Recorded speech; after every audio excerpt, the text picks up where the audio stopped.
भोजपुरी, बॉलीवुड और कॉलीवुड में अपनी अदाकारी से लोगों का दिल जीतने वाले अभिनेता से नेता बने रवि किशन ने बॉलीवुड में ड्रग्स के बढ़ते इस्तेमाल पर चिंता जताई।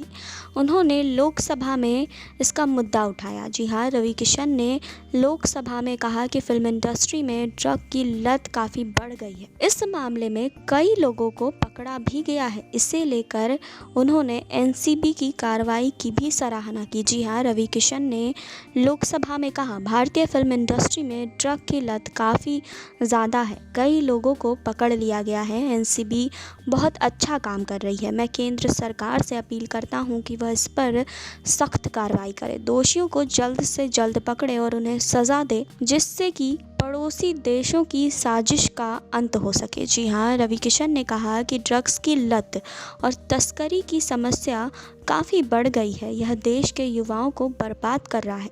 हमारा पड़ोसी देश ड्रग्स तस्करी में मदद कर रहा है। पाकिस्तान और चीन में हर साल ड्रग की तस्करी हो रही है। यह पंजाब और नेपाल के रास्ते से लेकर लाया जा रहा है। जी हाँ, रवि किशन ने लोकसभा सत्र से पहले ही दिन देश का सबसे अहम मुद्दा उठाया है।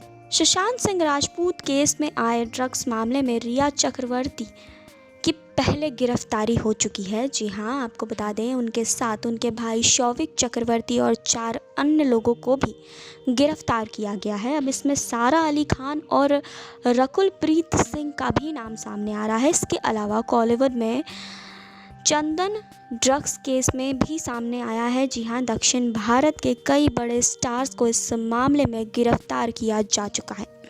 तो देखते हैं आगे और किसका किसका नाम सामने आता है। बने रहिए हमारे साथ। नेक्स्ट 9 भोजपुरिया से सुरभि की रिपोर्ट।